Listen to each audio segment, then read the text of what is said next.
let's try it. I don't value human life. Change my mind.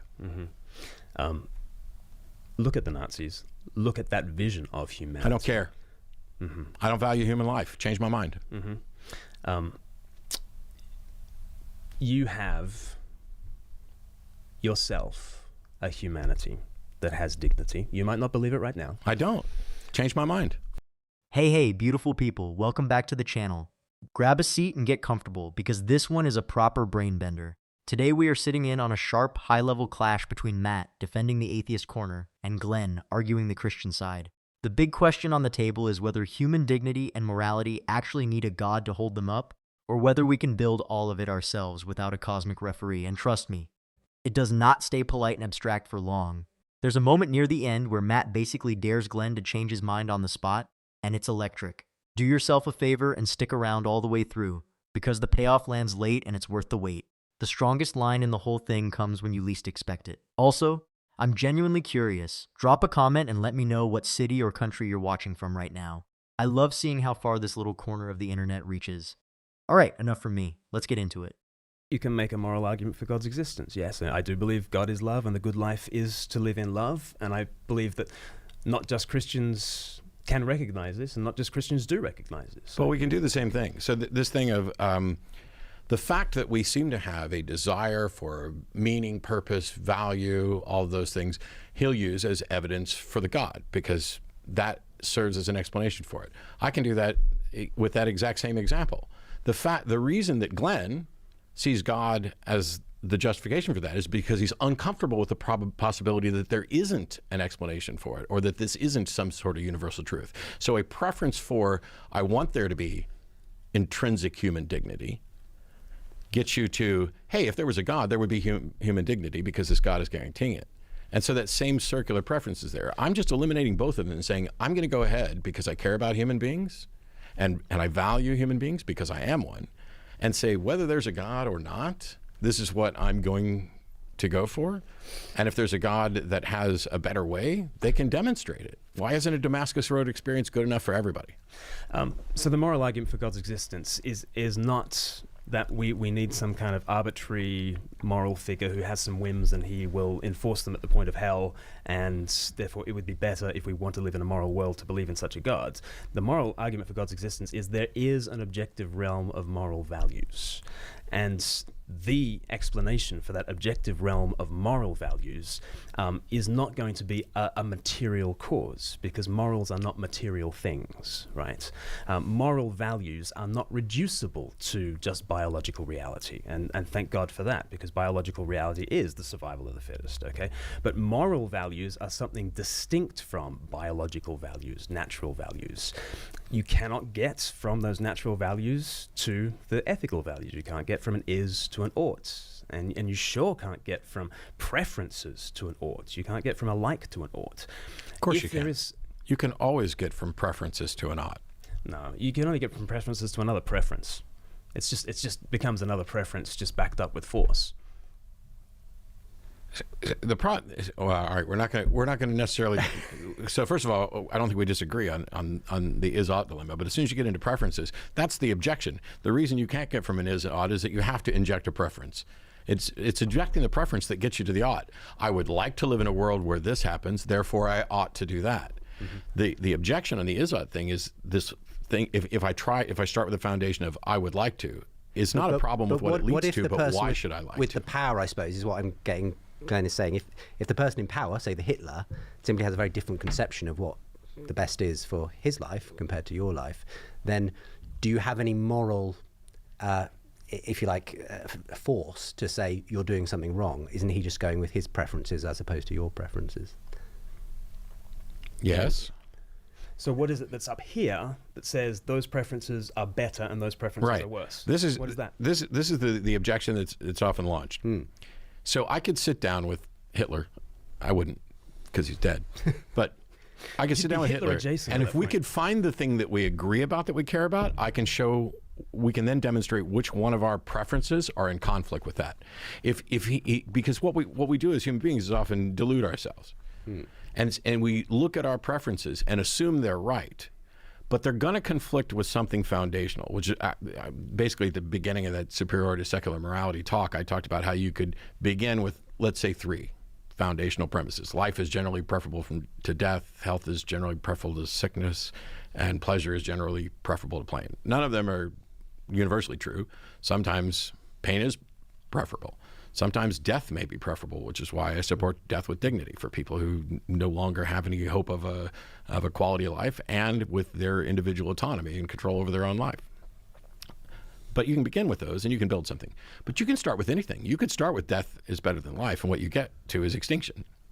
Right out of the gate, Matt does something that flips the entire table, and I love it. Everyone expects the atheist to be on defense the second morality comes up. Instead, he turns the whole moral argument back around. Matt said this: "The reason that Glenn sees God as the justification for that is because he's uncomfortable with the possibility that there isn't an explanation for it. And that is what people keep missing. The God answer isn't really an answer. It's a comfort blanket. It's the feeling of needing a tidy reason for why we care about each other, then dressing that feeling up as proof of a creator. Here's what gets me. If a God actually wanted everyone to know the truth, why is it all so inconsistent? Matt nailed it when he asked why isn't a Damascus Road experience good enough for everybody. Quick context for anyone unfamiliar. That's the famous New Testament moment where a man named Saul gets a blinding, direct, undeniable encounter and converts on the spot. So the obvious question writes itself. If that kind of proof is possible, why does almost nobody get it? Why are billions left guessing and then judged for guessing wrong? Then Glenn reaches for the classic line. Glenn said this: "Biological reality is the survival of the fittest." And yeah, that sounds bleak if you stop there. But describing nature is not the same as prescribing ethics, and Matt refuses to stop at the scary part. Watch him build instead of just tearing down. Matt said this: "Life is generally preferable to death, health is generally preferable to sickness, and pleasure is generally preferable to pain." That's an actual foundation you can reason from. No cosmic referee required. Sure. And so if I find something, I think Hitler probably, I mean, there's the old joke, Hitler probably loved his mother too. Hitler probably valued human life, just had justifications for excluding certain others. Right. And you think you could reason Hitler into... I don't know that I necessarily could. Why because wouldn't he there are reason people, you into his way? It might be. I'm not saying that that's not necessarily the case. I'm saying if you can show that what your actions are and the things that you're justifying are in conflict with a foundation that you agree with, that's where the problem is. Right. And what if it's the establishment of the master race? Because if the fittest do survive, then wouldn't it be nice if the fittest should survive? Like, we take that hop, skip, and a jump, and sure. And then you ask what criteria are you using to determine fittest? And again, we're having a symposium when we should be fighting a war, and this is. No, we should always be having a symposium so we don't have to fight wars. Why would anybody ever say we should be fighting a war? You sound like Neville Chamberlain. You know, I found peace in our time with Hitler because I'm going to sit down with him. Well, and I'm sorry that advocating for reasoning rather than blowing crap up is so anathema. I think we tried to reason with him. I'm not saying, see, this, okay, here's where the confusion is. I'm not saying after the war started, send Matt in and he can sit down with Hitler and solve He's very clever. We're using a precise example to talk about a more abstract one, which is essentially, let's say you and I disagree on, you want to take some action. You want to exterminate some portion of the population. The process that I'm advocating for is for us to figure out what shared foundation we have, if any, which we'll find something shared, and show which one of us is more in conflict with and which one of us is more in keeping with that foundation. Is it always going to be the case? No. But you asked how you would actually solve that, and I would. And if it didn't work, I'd kill him.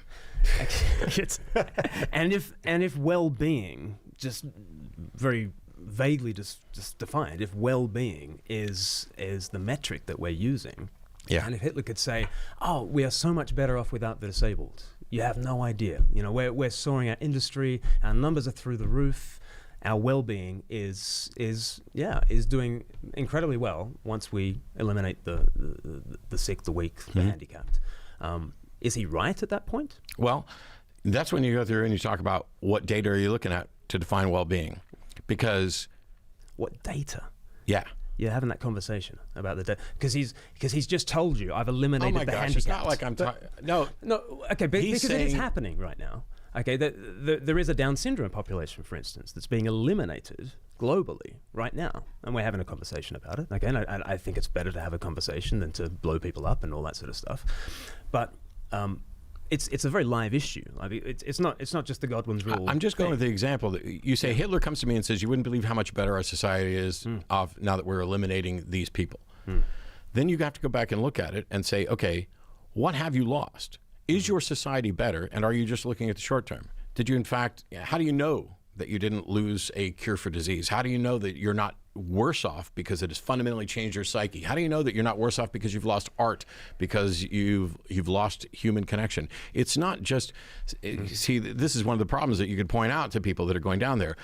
Well-being is not just what's my financial well-being. Aren't those people's lives worth something, even if they didn't produce a cure for cancer or great works of art?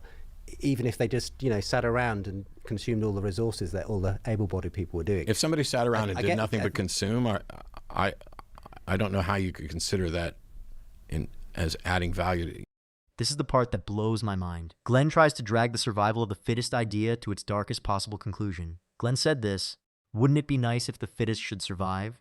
And you can feel the trap being built, like he's trying to corner Matt into either accepting something monstrous or admitting he has no ground to stand on. But Matt doesn't flinch. He goes straight for the crack in the foundation. Matt said this, "You ask what criteria are using to determine fittest, and that single question collapses the whole thing. Fittest is not some objective number floating in the sky. Fittest is whatever the people in power decide it means. The moment you make them define it, the so-called scientific justification crumbles in their hands." What I respect most is that Matt refuses to make violence the default setting. Matt said this, "We should always be having a symposium so we don't have to fight wars. People treat talking like it's weakness. It's the exact opposite. Sitting down and reasoning is the harder and braver path, and it's the only thing that has ever truly moved us forward."